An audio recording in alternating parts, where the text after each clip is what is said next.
Nous sommes le 5 mai 2025 et j'ai l'honneur de prendre la parole de là où je suis. Vous m'excuserez, hein, je ne suis pas en Europe.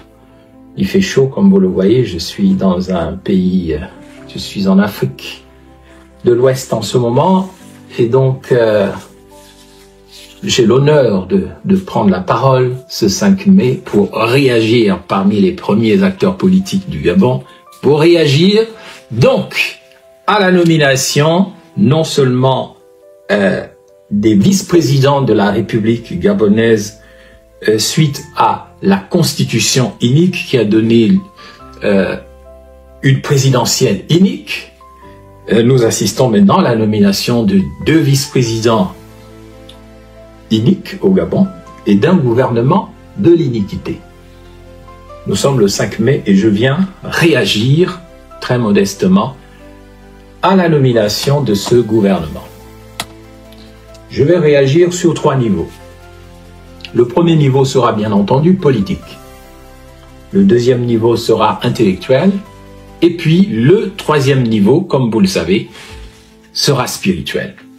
Et ce sera donc la réaction d'Imhotep Ben Moubamba. Vous excuserez un peu le niveau de luminosité. Je n'ai pas mis de cravate, ce n'est pas un manque de respect.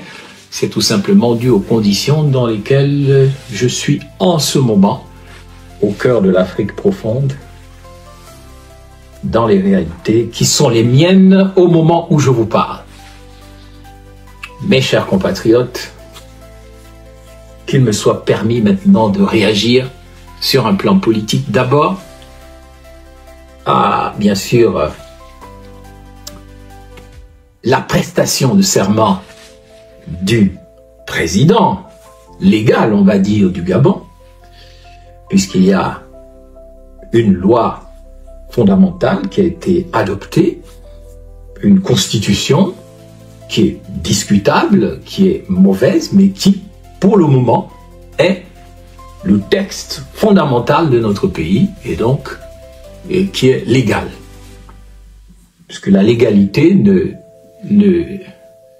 n'est pas forcément égale à la légitimité, puisque la légitimité est morale, elle est éthique, mais même dans un régime dictatorial, à partir du moment où il y a une loi, il y a une loi. Pour la défaire, il faut une autre loi, parce que seule la loi s'oppose à la loi. Donc, nous partons du principe que, sur la base d'une constitution unique, qui a été donc choisie dans des conditions uniques, qu'on a appelé le dialogue, ou le faux dialogue, ou le monologue dans Ngondje, nous sommes donc dans le cadre d'un texte fondamental unique qui a donné lieu à une présidentielle unique, à une prestation de serment unique, c'est-à-dire diabolique, c'est ça que ça veut dire. L'iniquité, ce qu'on appelle le mystère de l'iniquité dans la Bible, c'est ce mystère qui veut que Dieu permet au diable de s'exprimer.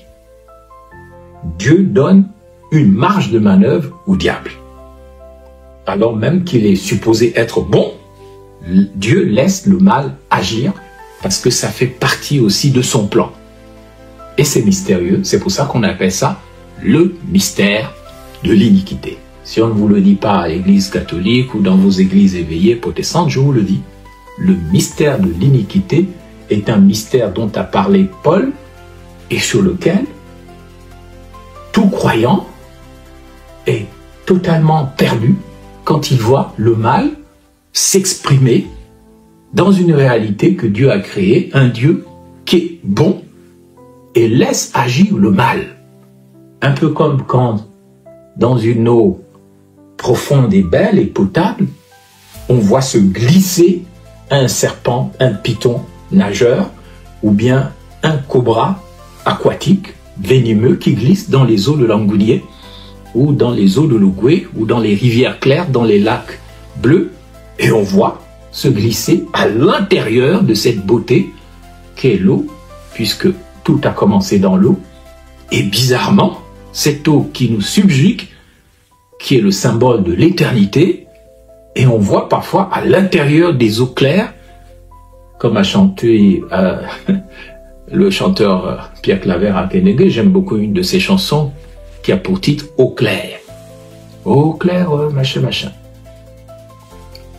Alors, au milieu de cette eau, surgit le mal, sous la forme d'un gros serpent, d'un serpent venimeux, ou d'un caïman ou d'un crocodile. Alors ça nous plonge dans des états d'âme un peu bizarres. Comment se fait-il que on puisse avoir un monstre à l'intérieur de l'eau claire que nous buvons?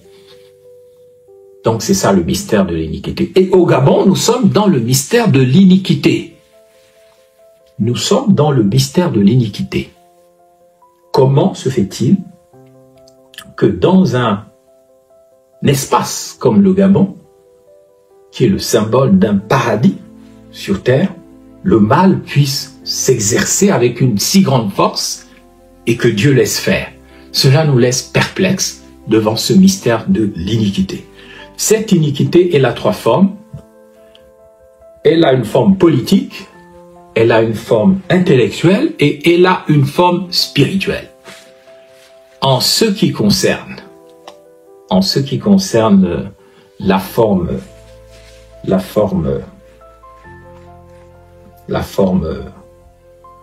politique du mystère de l'iniquité, du mystère du mal au Gabon, retenons d'abord ceci. Comment se fait-il que dans un pays comme le Gabon, où on nous a dit qu'on venait restaurer les institutions, qu'on venait tourner la page du Gabon d'avant, avec tout le mal qui s'est exercé pendant des années, comment se fait-il qu'on ait encore des acteurs qui apparaissent au Gabon, après 19 mois de transition, qui apparaissent pour diriger l'État gabonais, alors même qu'ils sont les représentants du mal qui a frappé le Gabon. Vous avez vu la nomination des deux vice-présidents, un vice-président de la République et un vice-président en charge du gouvernement, dans les personnes de Séraphin Moudunga, qui est mon propre cousin du côté paternel à Mouabi, et Barreau Chambrier, qui fut un des acteurs fondamentaux de l'élection de 2023 avec alternance 2023, le fils de Chambrier, un grand acteur de l'histoire moderne du Gabon, et qui sont tous les deux des représentants de l'ordre ancien d'une manière ou d'une autre. Comment se fait-il que, alors même qu'on nous a parlé de la restauration des institutions, on vient en fait restaurer le monde d'avant, l'ordre ancien? Comment cette iniquité est-elle possible? Comment se fait-il qu'un gouvernement puisse être nommé et, à quelques exceptions près, il ne reflète finalement que ce que les populations ne voulaient plus voir? Des populations dont on dit qu'elles se sont mobilisées à plus de 94% derrière le chef du nouveau pouvoir. J'ai parlé de monsieur, puisque maintenant ce n'est plus un général, monsieur Brice Clotaire Oligui-Nguema. Il y a donc là un mystère qu'il faut expliquer au peuple gabonais. Pourquoi est-ce une iniquité? Pourquoi est-ce une activité diabolique finalement ce qui se passe au Gabon? Prenons le simple cas des institutions. Les institutions, je ne sais pas si je suis en direct ou je ne suis pas en direct. J'ai du mal à le comprendre, à le savoir. Je ne sais pas si quelques-uns peuvent me confirmer. Je n'ai pas de message de retour. Voyons, vérifions un peu sur les réseaux sociaux.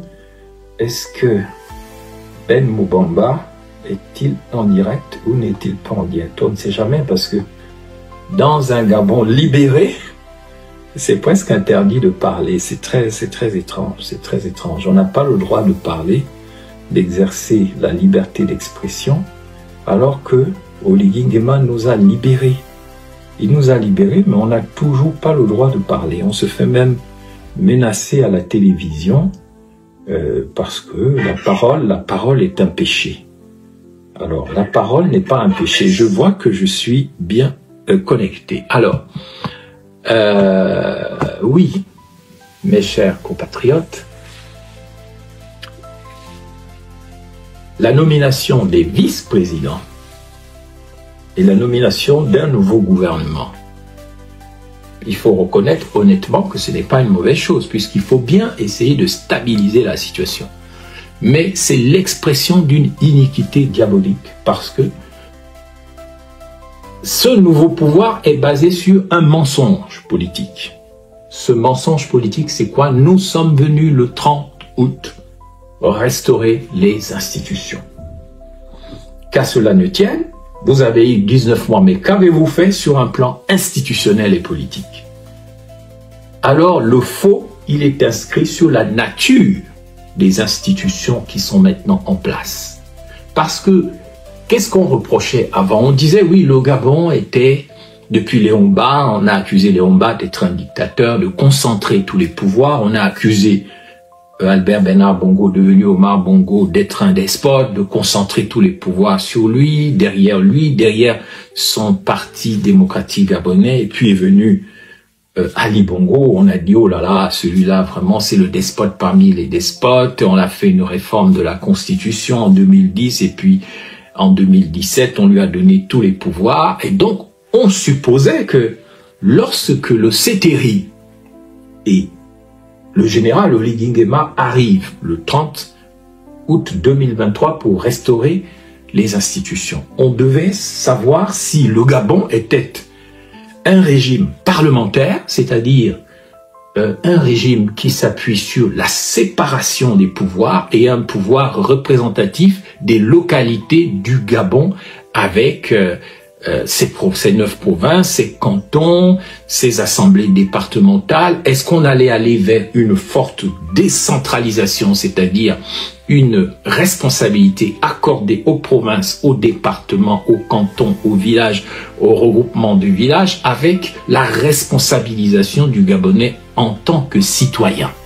C'est ce qu'on attendait dans un régime, par exemple, qui aurait pu être parlementaire, avec une responsabilité du citoyen où le management du pays s'appuierait non pas sur un despote, un mâle dominant au-dessus de la pyramide et qui écrase tout le monde, et ce serait donc une pyramide inversée où on allait responsabiliser les Gabonaises et les Gabonais qui n'ont pas encore le sens de la chose publique, qui repose d'abord sur soi-même, dans l'intérêt de tout le monde, ou alors la chose qui repose sur tout le monde dans l'intérêt de chacun.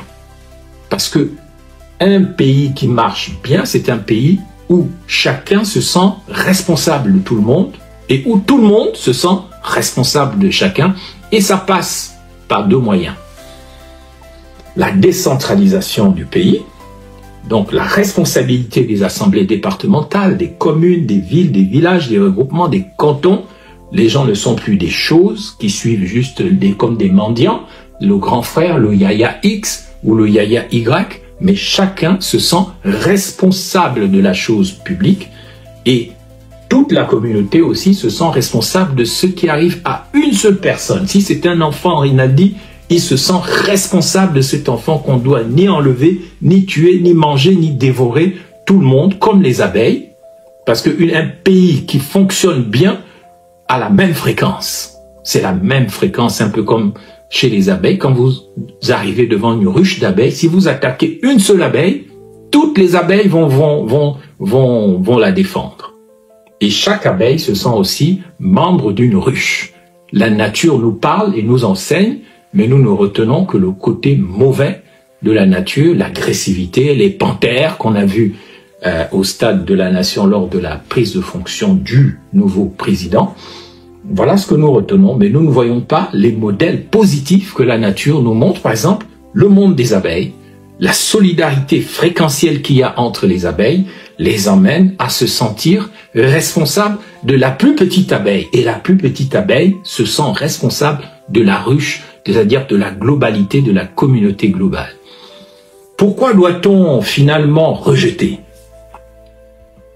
ce mensonge, cette iniquité politique qu'est cette prestation de serment, mais également la nomination des deux vice-présidents, l'un vice-président plein et l'autre vice-président en charge du gouvernement, plus un gouvernement des mêmes, de l'éternel retour, afin que rien ne change, que tout recommence comme avant, l'enrichissement, la corruption, les coquins et les copains, et voilà, tout recommence comme avant.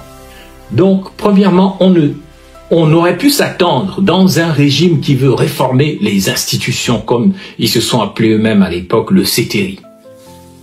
On pouvait donc s'attendre soit à une réforme du régime politique du pays sous une apparence technique parlementaire avec une forte décentralisation de l'État, ou alors, et également peut-être aussi ce qu'on appelle la déconcentration des services de l'État.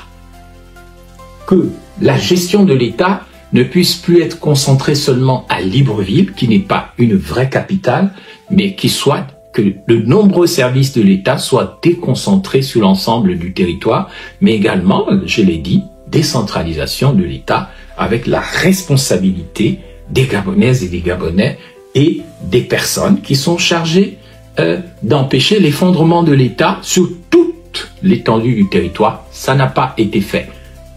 Les parlementaires ont été nommés, et les parlementaires à venir, ils seront nommés d'une manière ou d'une autre. Ça va encore donner du 100% pour les amis de Lady Nguema.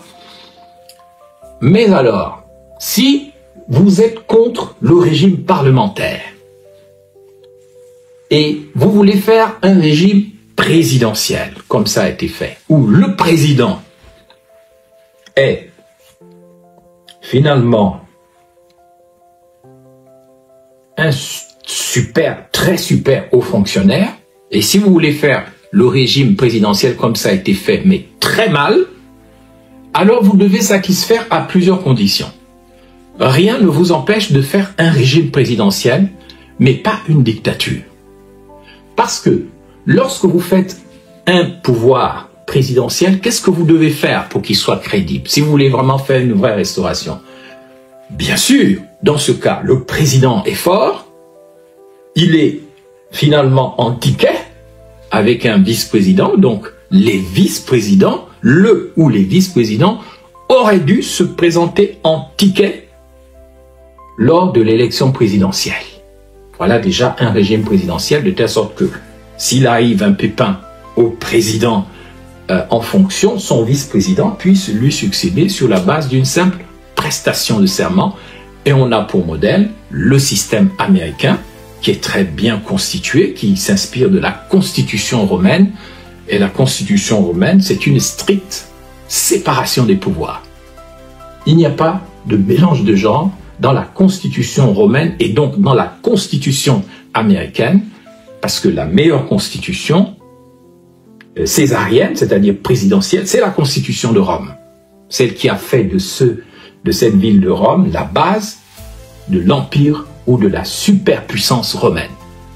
Ils ont respecté la stricte séparation des pouvoirs, c'est-à-dire la séparation des pouvoirs entre le dirigeant, qu'on appelle le César ou le président. Il a ses pouvoirs militaires, de lien entre la puissance ou la civilisation romaine. Il est le lien, il est le ciment, mais à lui tout seul, il n'est pas un dieu. Il ne dirige pas tout.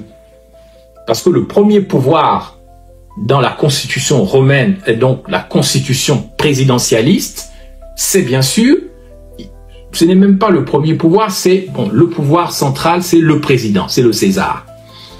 Il représente le président de la République aujourd'hui. Mais il ne décide pas de tout parce qu'il a un autre pouvoir qui le contrôle, parce que on ne peut pas donner tout le pouvoir à une seule personne. Le deuxième pouvoir, il y a un pouvoir qui le contrôle, devant lequel il prête d'ailleurs serment, c'est le pouvoir judiciaire, le pouvoir des juges qui ont la possibilité de le bloquer ou de bloquer les lois qu'il propose pour que justement il ne devienne pas un dictateur. Même Donald Trump, qui a été élu à une majorité inhabituel aux États-Unis, n'a pas le pouvoir de prendre des lois et de les imposer à tous. Si c'est contraire aux États-Unis d'Amérique, il sera bloqué. Il peut juste signer des décrets, mais des décrets qui peuvent être bloqués par le pouvoir judiciaire, afin d'éviter que les États-Unis, le régime présidentiel américain, ne devienne un régime despotique. Donc, à part le pouvoir judiciaire, il y a le pouvoir du peuple représenté par les élus, et les élus, il y a donc la chambre haute qu'on appelle le Sénat américain, devant lequel tous les membres du gouvernement, tous les postes stratégiques, pour éviter les copains et les coquins, vous l'avez vu dans l'élection américaine, avant que Kennedy Jr. ou même le directeur du FBI ou le secrétaire d'État, ministre des Affaires étrangères ne prennent leurs fonctions, ils doivent d'abord être validés par un vote du Sénat. Donc la chambre haute du pouvoir présidentiel américain. Ce n'est pas Trump qui dit, il se lève un matin et dit « Je suis le président, on m'a élu, vous êtes mes esclaves, la main qui demande est en bas, la main qui donne est en haut, écrasez-vous, c'est moi le chef, c'est moi qui commande. » Donc déjà, là, on voit déjà dans le cas du Gabon qu'on en est loin. On fait un régime présidentiel où le chef de l'État, il est en même temps le président de la République, il est en même temps le chef du pouvoir judiciaire. Dans les faits, c'est ça. Il nomme pas mal de membres de la Cour constitutionnelle et du Conseil supérieur de la magistrature, c'est lui.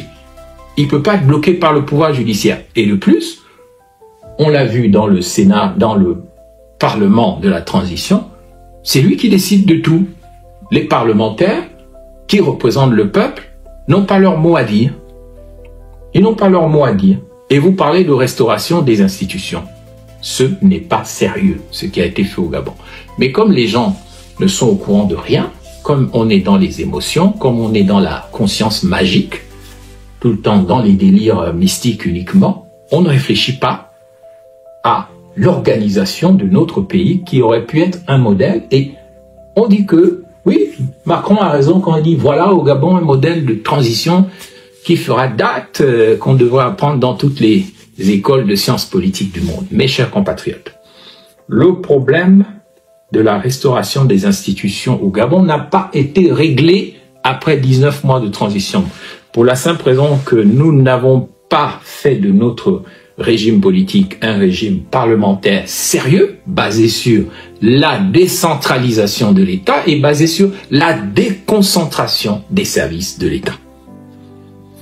On a fait un régime parlementaire pour fabriquer un super dictateur. Parce que si on avait voulu éviter un super dictateur, on aurait mis en place les mécanismes politiques qui permettent, comme dans la constitution romaine, que le pouvoir, comme le ballon, j'ai vu que le nouveau président aime le ballon, il aime shooter dans le ballon. Le pouvoir, c'est comme le ballon. Dans un régime présidentiel crédible, on dit la balle au centre. La balle au centre dans un triangle. La balle est au centre, le pouvoir est au centre.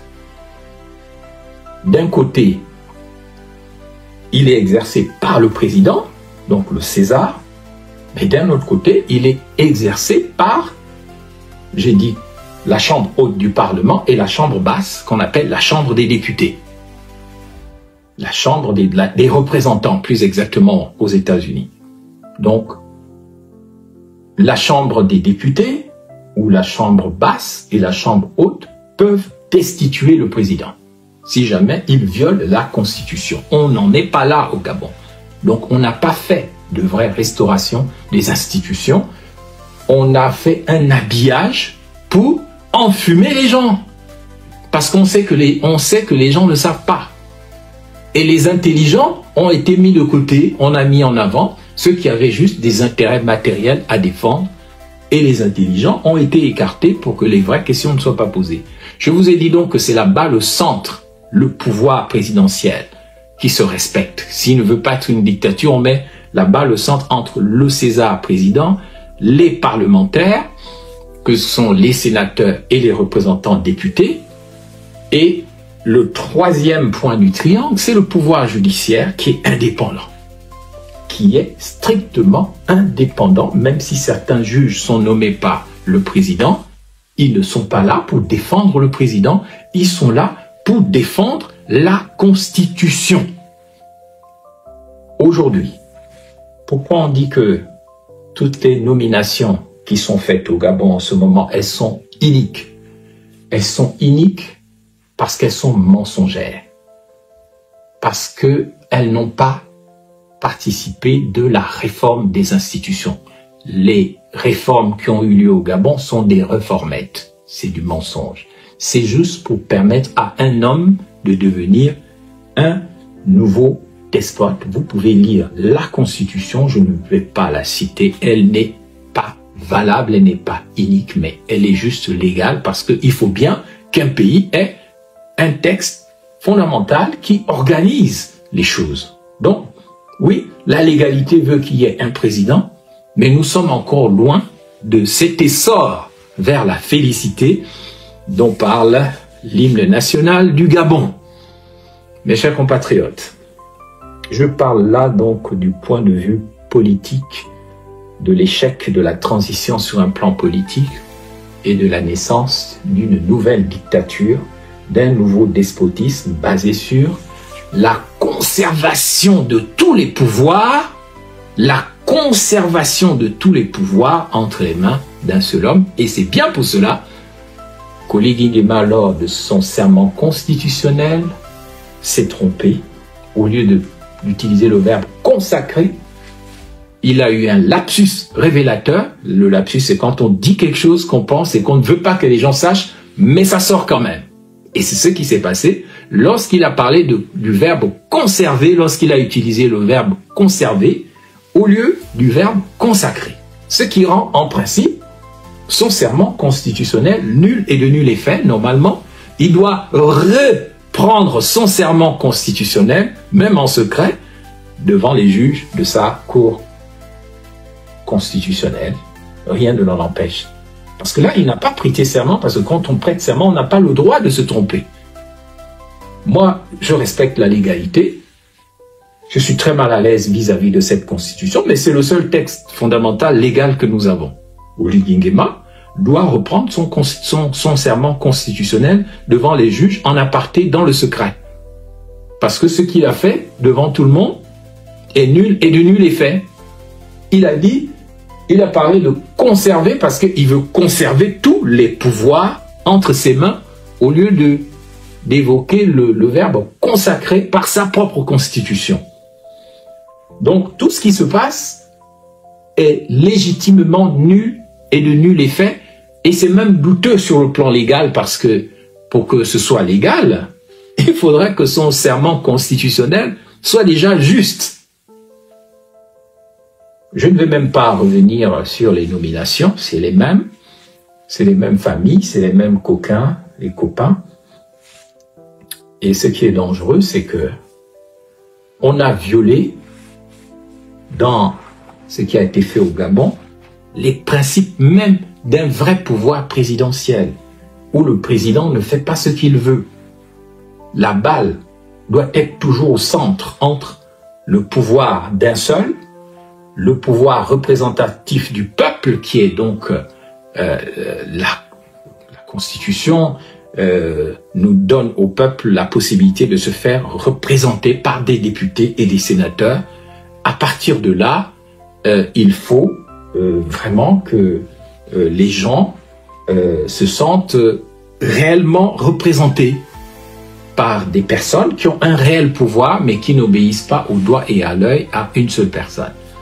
Quant aux juges, on ne peut pas dire qu'on va faire respecter la justice si les juges n'ont pas une véritable indépendance. Et ce n'est pas le cas, parce que le président est en même temps dans cette constitution, dans cette façon de faire, il est en même temps président de la République, il est chef du gouvernement, il est chef du pouvoir judiciaire, il sera aussi le chef du pouvoir législatif, chef des parlementaires, et il s'imposera comme un dieu à travers le culte de la personnalité à la population. Ce n'est pas ce sur quoi vous vous êtes entendu pour faire le coup d'État du 30 août 2023. Le vrai pouvoir présidentiel, il circule toujours entre le pouvoir judiciaire, le pouvoir législatif et le pouvoir présidentiel. Si le pouvoir législatif ne fait plus l'affaire, on retourne au vote. Si les juges ne font pas l'affaire, on les change à la fin de leur mandat. Et on les renouvelle correctement. Et si le président devient un despote, avec des tentatives de se présenter en empereur, alors là, il faut le renvoyer aux élections. Cet équilibre des pouvoirs, cette séparation des pouvoirs n'existe plus au Gabon, c'est le pouvoir d'un seul, et c'est pour ça que la réforme des institutions au Gabon est une aventure inique qui est déjà un échec. Les seuls qui sont heureux et contents de ça, ce sont les personnes qui ne cherchent qu'à être nommées, qu'à s'enrichir, qu'à avoir leur part du silure, leur part du gâteau. On leur souhaite une très bonne chance, mais ce n'est pas encore ça. Je suis au regret de le dire. Quelqu'un doit en parler, et c'est à moi de le faire, puisque les gens n'osent plus le faire de manière claire et précise. Ça, c'était le caractère inique de la dimension politique actuelle. Je termine sur les nominations, surtout des deux vice-présidents, parce que le gouvernement, il est tellement pléthorique que je n'ai pas l'intention d'en dire un mot là-dessus. Je ne peux souhaiter qu'un bon vent aux uns et aux autres. Bonne chance. C'est bien, vous avez gagné, bravo. Mais précisément sur les deux vice-présidents, je tiens à dire ceci. Monsieur Séraphin Monouga, qui est un cousin paternel à moi, nous sommes tous les deux de Mwabi et de la Nyanga, mais ces liens familiaux n'ont aucune incidence politique ni aucun effet sur mon analyse qui se veut objectif. Je dis à Séraphin Monouga, ben c'est bien. Vous êtes maintenant le vice-président de la République gabonaise, avec sa 5e République, il paraît. Bravo, félicitations. Mais nous savons que vous avez été mis là, non pas en fonction de vos compétences et de votre passé. Vous avez été mis là pour 2 ou 3 raisons. La première, c'est le bradage du pétrole qui coule dans la Nyanga et au large de la Nyanga, la 5e province du Gabon. Et si les gens ont insisté sur le terme 5e province, c'est parce que la Nyanga est la province numéro 5. Vous êtes là pour faire subir à la Nyanga ce qui s'est passé dans le Haut-Ogooué, ou dans le Ogooué maritime, où on dit que le Ogooué maritime a produit du pétrole, mais on demande à voir. On sait que l'essentiel du pétrole de l'Ogooué maritime venait de Gamba, un district de la Nyanga qui a été détaché de la Nyanga pour être donné à l'Ogooué maritime. Qu'à cela ne tienne, nous sommes tous Gabonais. Mais quand on voit la 8e province du Gabon, il n'y a aucun développement là-bas. C'est la misère, c'est la drogue chez les jeunes, c'est le désespoir. Le seul investissement structurant que je vois, c'est la route qu'Ali Bongo a fait construire par les Chinois entre Port-Gentil et Omboué. Hein. J'espère que là aussi, vous n'allez pas donner un nom de je ne sais pas qui à ce pont. Parce que vous êtes capable de le faire. Parce qu'il faut être juste historiquement et reconnaître que même ceux qui vous ont précédé ont un peu travaillé. Donc, qu'ils soient des dictateurs ou pas, vous êtes là pour brader le pétrole de la Nyanga. Et vous avez corrompu les Ninois pendant votre campagne avec l'achat des consciences afin de les rendre responsables de l'abandon des principes, des valeurs et des normes de nos ancêtres où le Ninois, le Pounou et autres Balumbu, Mérier de la Nyanga, personne n'a accepté de se faire acheter ni par les colons, ni par le PDG. Vous avez fait des choses très graves, vous avez fait ce que vous avez fait, bravo, vous êtes vice-président, mais nous vous voyons très clairement ce que vous venez là à cause du pétrole, pour les enrichissements illicites, pour enterrer le département de la Guinée et pour détruire les derniers cantons de la Guinée. Nous le savons parfaitement, parce que ça a toujours été votre travail depuis la mort bizarre de l'ancien ministre de la fonction publique, M. Patrice Diengui, qui fut votre mentor et qui est mort. Depuis les disparitions du général Athanase Zamba, depuis l'effondrement de la Guinée, nous savons que vous allez enterrer les derniers cantons et ne laisser survivre que les gens qui sont sur la route de Mourindi, là-bas où sont nos parents aussi. Nous vous voyons très clair. Nous espérons juste que, à ce niveau de responsabilité, le Saint-Esprit va vous visiter et que vous allez renoncer à l'activité des ténèbres pour venir à la lumière. Oh Ijalal, Palokan, Palokan, sors dehors à la lumière, cesse de marcher dans les ténèbres. Chers parents, c'est Raphaël Mounouga. Nous savons aussi que vous venez là dans votre haine pour votre frère et cousin Ben Moubamba, vous venez pour l'anéantir à Moabi. Nous savons tout des activités que vous faites pour essayer de l'anéantir. Là aussi, vous devez revenir à la raison parce que vous ne pourrez pas l'anéantir. Si vous vous rappelez du conflit, du premier conflit qu'il y a eu entre vous et Moubamba, c'était les recalés du bac de 2013 ou 2014, 2013 en tout cas, 2500 élèves qui ne pouvaient pas passer le bac alors que vous étiez ministre de l'Éducation nationale.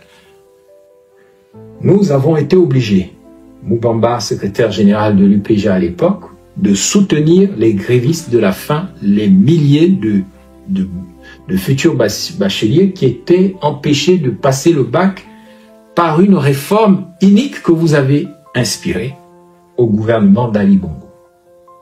C'est par cet acte de résistance qui a impliqué notamment les responsables catholiques, encore un problème entre moi et eux, que finalement, votre réforme a été abandonnée, les enfants ont passé le bac et beaucoup ont évolué dans la vie grâce à la résistance, au soutien de Ben Moubamba contre cette réforme que le monde a oublié, que les gens ont oublié pour ne retenir que les erreurs entre guillemets de Ben Moubamba, mais jamais ce qu'il a fait de bien pour le peuple gabonais.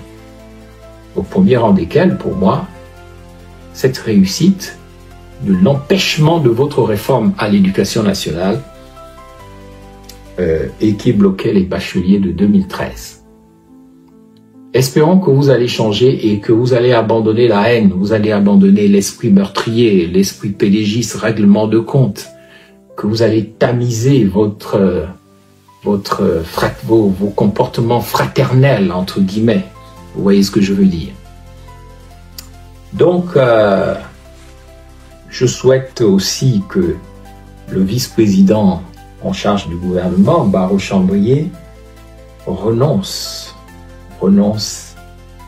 à ce qu'il a fait en tant que pédégiste, à ce qu'il a fait en tant qu'opposant issu du PDG, allié de Nzubandama, et puis ceci, cela, alternance 2023, Ondosa.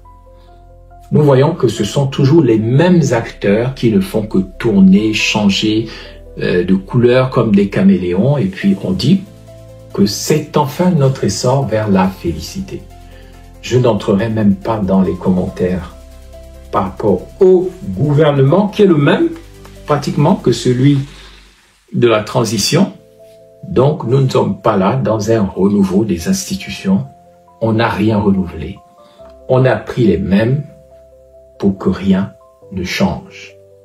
Je répète, on a pris les mêmes pour que rien ne change. Donc, mes chers compatriotes, laissez-moi juste résumer les deux derniers points. Donc, la dimension intellectuelle de ce nouveau pouvoir, qui est un ancien pouvoir. En réalité, intellectuellement, ce nouveau pouvoir ne tient pas. Il ne tient pas. Pourquoi? Parce que nous l'avons vu au stade d'Angondjé, au nord de Libreville, lors de la prestation de serment.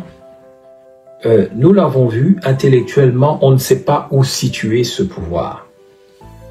Ce pouvoir qui a transmis la torche indigène, la torche de Prométhée, au général Doumbouya de la Guinée-Conakry, n'a pas l'air d'être un pouvoir libre. Il a l'air d'agir sous des commandes, sous une télécommande de gens que nous ne maîtrisons pas et qui sont dans les coulisses, qui sont derrière, qui ne sont même pas gabonais. Et c'est pour ça que intellectuellement, ça ne tient pas. Il y a comme une volonté de vendre le Gabon pour des motifs purement de pouvoir personnel. Parce que, si l'on observe bien, lorsqu'on entend dire que les intérêts pétroliers dans la Nyanga, dans la province dans laquelle on a découvert du pétrole en quantité incroyable, la part du Gabon ne serait que de 9%. Sans commentaire. Ça ressemble aux 10% que les Australiens auraient laissé au Gabon dans le contrat minier de Belinga, de la mine polymétallurgique. C'est-à-dire, chaque fois, on est dans des miettes. Comme ça s'est passé dans le Haut-Ogooué où on avait de l'uranium, on a encore du manganèse, mais il n'y a aucun développement du Haut-Ogooué ni du Gabon grâce à ce manganèse, grâce à cet uranium. Il suffit d'aller à Mwanda, à Mounana, à Franceville, à Bakumba, à Léconie, il n'y a pas de développement. Donc, tant qu'il n'y aura pas une lutte contre le mensonge économique du pays, qui consiste à brader les richesses du pays sans avoir une vision politico-économique par rapport au développement du pays, on est là dans un mensonge intellectuel. Et on n'oublie pas les derniers projets, l'arrivée du groupe Suez dans l'actionnariat de la Société d'eau et d'énergie du Gabon, la SEG. L'eau est tellement importante. Aujourd'hui, dans notre pays, la gestion de l'eau, c'est la gestion de la vie d'un pays. Parce que le monde a commencé dans l'eau. Ceux qui contrôlent votre eau contrôlent votre vie. Vous pouvez passer des semaines sans manger, mais vous ne pouvez pas passer plus de 2 ou 3 jours sans boire. Et cette eau doit être de la meilleure qualité possible. Elle ne doit être infectée ni par des germes, ni par des produits chimiques. Il y a un silence total sur la gestion de l'eau et de l'énergie au Gabon. Évidemment, nous ne sommes pas contre l'arrivée d'actionnaires étrangers, mais ça doit être fait dans la transparence et sur la base d'appels d'offres qui sont crédibles. Il ne s'agit pas seulement de prendre l'argent de ceux qui payent la ECG et de financer d'autres pays avec, comme ça a été le cas sous Veolia, où l'argent de la ECG servait à d'autres opérations internationales. Pourquoi avez-vous peur de la transparence?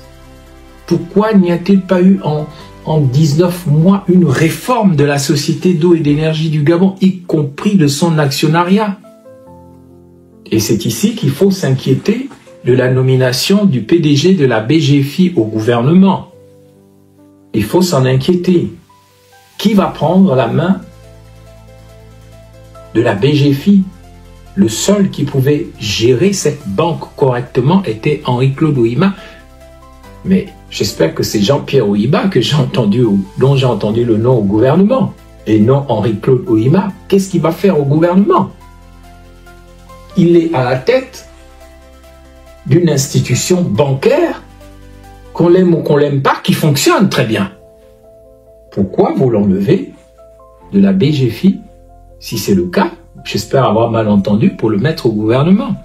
Qui allez-vous mettre là-bas? Quelles sont vos intentions? En réalité, intellectuellement, nous nageons dans le vide.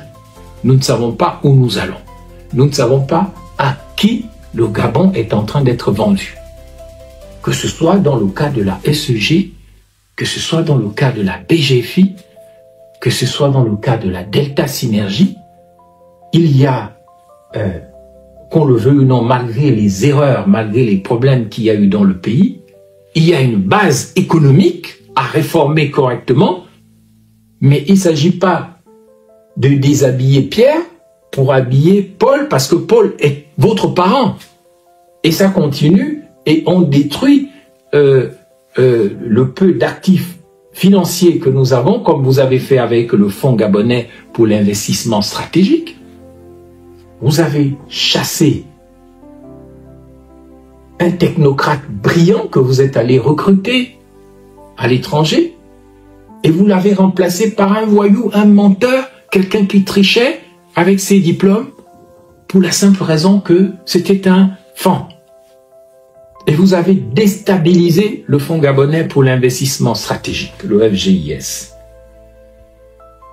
Vous êtes tout le temps en train de jouer avec les instruments de la gouvernance, et il y a un manque de vision, ce qu'on appelle la vision des essences, c'est-à-dire une intuition intellectuelle pour dire voilà où nous devons aller, voilà l'intérêt supérieur de la nation, voici les décisions que je dois prendre au-delà de mes intérêts, au-delà de mes parents, au-delà de mes copains et des coquins qui me soutiennent. Voilà ce qui est inquiétant. Le niveau intellectuel de la gestion des instruments de la gouvernance au Gabon est très inquiétant, il est très bas. Et je suis très étonné que vous soyez entouré dans cette aventure où le niveau intellectuel est bas au Gabon, vous êtes entouré pourtant d'intellectuels brillants. Je ne vais pas citer leurs noms. Ce sont des gens instruits qui vous accompagnent, ce sont des hommes d'église, ce sont des religieux, ce sont des acteurs de la société civile qui manquent de courage et qui ont peur de dire la vérité. Voilà votre problème. C'est pour ça que vous êtes aveugle et sourd intellectuellement et vous n'avez pas la vision des essences de ce pays. Alors les gens vont dire, oui, il est jaloux, il est ceci. Mais non. Moi, si je voulais me vendre, je me serais même vendu à vous. Mais je ne suis pas un vendu. La dernière fois que j'ai été au gouvernement, chacun sait que je suis peut-être un des rares, un des seuls ou un des rares à ne s'être pas servi sur la bête de l'État.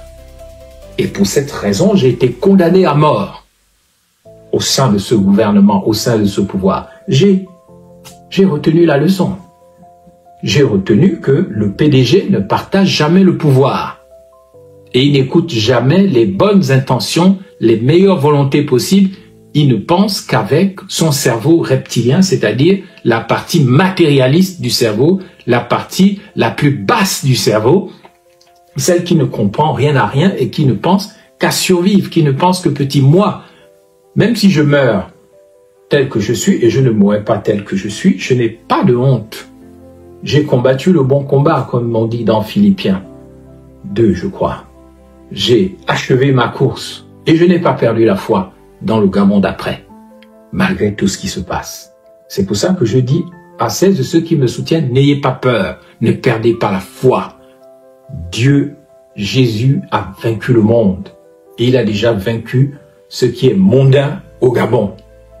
Dieu aime les gens, mais Dieu n'aime pas le mal, même s'il le laisse prospérer. Il sait pourquoi il le fait. C'est ce qu'on appelle le mystère de l'iniquité. Et je viens de vous dire sur le plan intellectuel en quoi consiste le mystère de l'iniquité sur le plan politique, le mensonge institutionnel, la concentration à travers la concentration des pouvoirs dans la main d'un seul, alors qu'on dit qu'on c'est enfin notre essor vers la félicité. Bon ben, d'accord, je me trompe peut-être, on va voir, allez-y.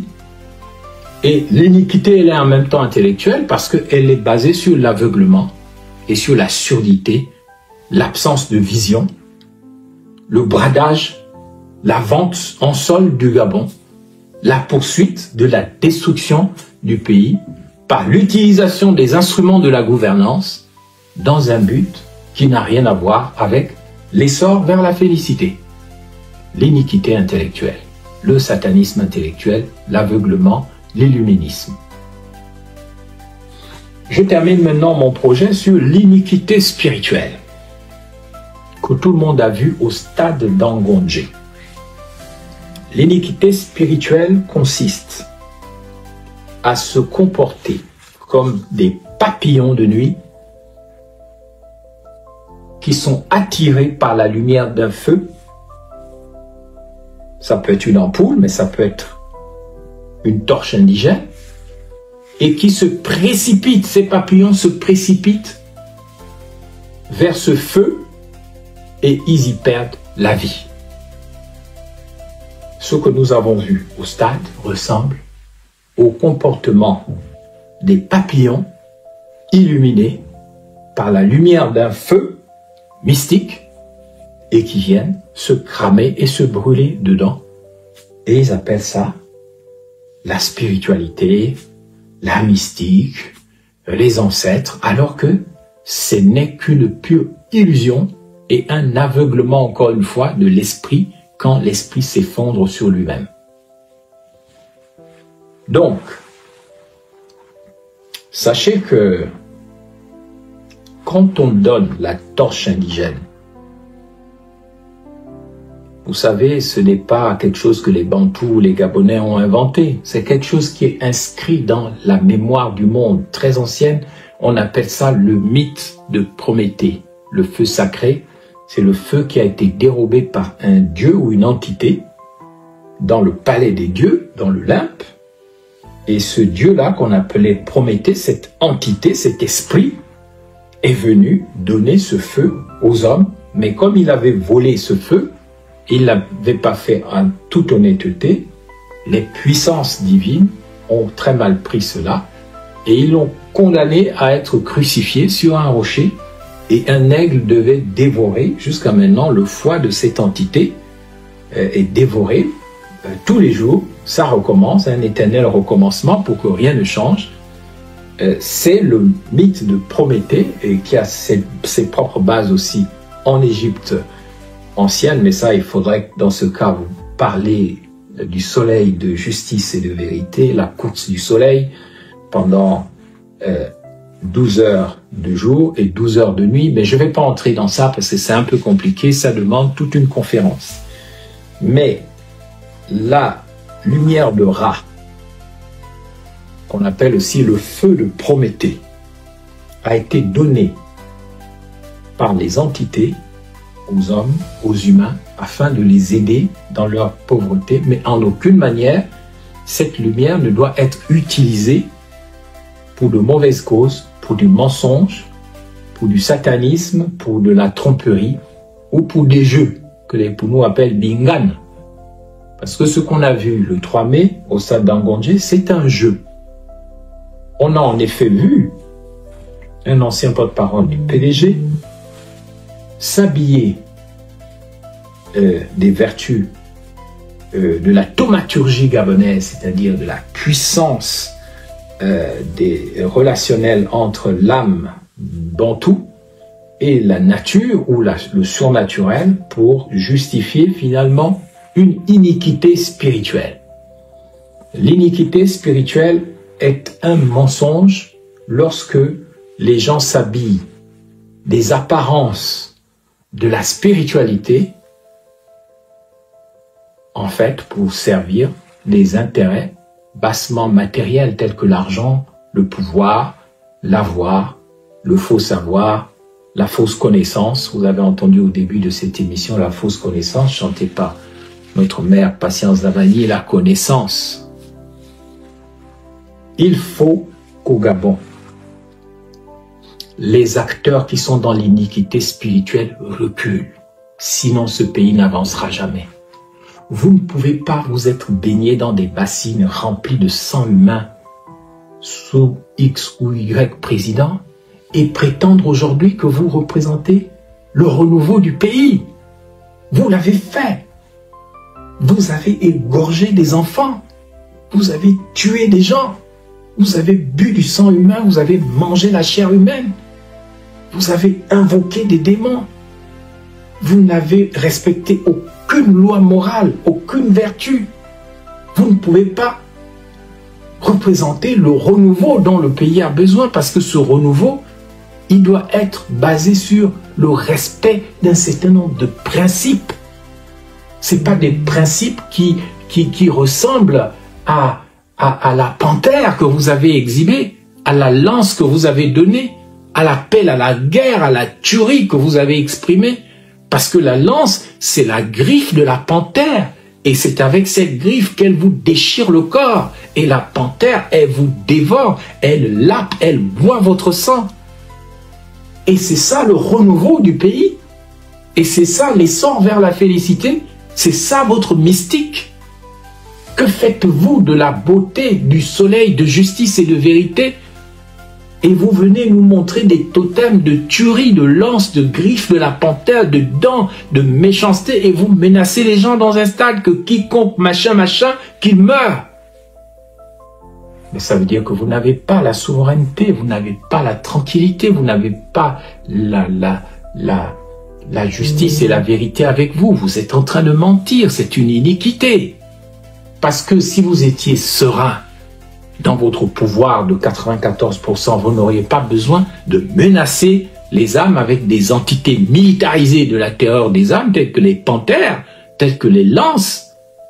Vous seriez plein de sérénité en mondiovision devant la face du monde que vous êtes non seulement légal, mais vous êtes légitime. Donc, à partir du moment où vous organisez des cérémonies au stade soi-disant traditionnels, mais qui sont basés sur la menace, la mort, la tuerie, la lance, la griffe de la panthère, les dents, la bouche de la panthère, Bélébenze, la bouche de la panthère, la gueule de la panthère. Mais ça veut dire que vous manquez de sérénité, vous manquez de sagesse, vous êtes obligé de menacer, vous êtes dans l'iniquité, parce que ce sont les démons qui menacent. Les démons menacent. Les démons n'ont pas la paix, les démons cherchent juste à tuer, à écarter, à torturer les gens, à les diviser, et à en faire des êtres qui ne vivent pas dans la paix, qui ne sont pas dans la tranquillité, qui sont des gens qui sont comme menacés en permanence. Donc, aujourd'hui, je dénonce devant la face du monde le comportement des entités qui sont toujours aux commandes au Gabon, à qui on a donné les vice-présidences, les postes au gouvernement, et demain les directions générales, les directions centrales, l'armée. Mais je vous dis une chose, Monsieur le Président Oligui Nguema, personne n'est jaloux de vous. Personne parmi ceux qui croient dans la justice et la vérité n'est là pour vous contester. Mais tant que vous n'aurez pas rompu avec le mal, avec l'iniquité, avec le mensonge, vous ne serez pas légitime. On ne peut pas vous suivre parce qu'il faut faire plaisir à X ou Y. Je vous demande, vous êtes déjà là, mais vous n'êtes pas assis. Vous êtes là, mais vous n'êtes pas assis. Et c'est ici que je vous regarde en me souvenant des paroles que le défunt Casimir Oyemba m'avait dites. Une fois, il est venu me voir à Paris. Il m'a conseillé par rapport à l'Union nationale et il m'a dit, Ben, je veux te dire une chose. Souviens-toi toujours de ça. Tout le monde veut être président. Mais ce n'est pas tout le monde qui peut s'asseoir sous le fauteuil présidentiel. Pourquoi? Parce que sous le fauteuil présidentiel, il y a un feu. Et ce n'est pas tout le monde qui peut supporter le feu là. Parce que c'est un feu qui te rentre par la Kundalini, par ton chakra, ton premier chakra des racines. Quand ça te pénètre par le bas, si tu n'es pas un homme, tu ne peux pas t'asseoir là. Si tu n'as pas été choisi. Donc moi, tout ce que je peux dire à notre frère président, Oligui Nguema, je vous rassure, attention. Nous, on n'est pas là pour être contre vous, mais on n'est pas là non plus pour vous soutenir parce qu'on veut des postes, parce qu'on veut l'argent. Tout le monde ne fait pas, tout le monde n'est pas comme ça. Il y en a qui sont comme ça, mais il y en a qui ne sont pas comme ça. Donc, je vous encourage, Monsieur le Président, à réfléchir à cette triple obscurité dans laquelle vous êtes et qui est très mauvaise. Une obscurité politique basée sur l'aveuglement et la surdité, donc l'absence de vision et d'écoute, une obscurité intellectuelle basée sur la mauvaise manipulation des instruments de l'État, des instruments de la gouvernance de l'État, ce qui nous amène à la vente soldée du pays. Et cette troisième iniquité, qui est une iniquité spirituelle, parce que vous vous comportez comme un papillon de nuit attiré par la lumière d'un feu, parce que vous êtes entouré de gens qui ne sont pas honnêtes, qui sont des gens qui vous attirent vers le feu de l'enfer. Je ne sais pas si vous aurez suffisamment de force pour comprendre et écouter la parole de vérité, d'autant plus que vous êtes entouré de religieux menteurs, prestigitateurs, de gangas bizarres, qui vous proposent toujours des choses qui ont été faites mais qui n'ont jamais fonctionné. Et donc, monsieur le président Ly Nguema, vous êtes le président légal, certes, mais vous n'êtes pas le président légitime. Je vous prie vraiment de tout faire pour que les erreurs que vous avez accumulées depuis le 30 août 2023 cessent, afin que vous ne soyez pas victime des menteurs qui ne font que vous emmener sur des chemins qui ne mènent nulle part. C'est pas bon. C'était Ben Moubamba qui vous parlait donc le 5 mai 2025. Chaque planète a sa propre guerre.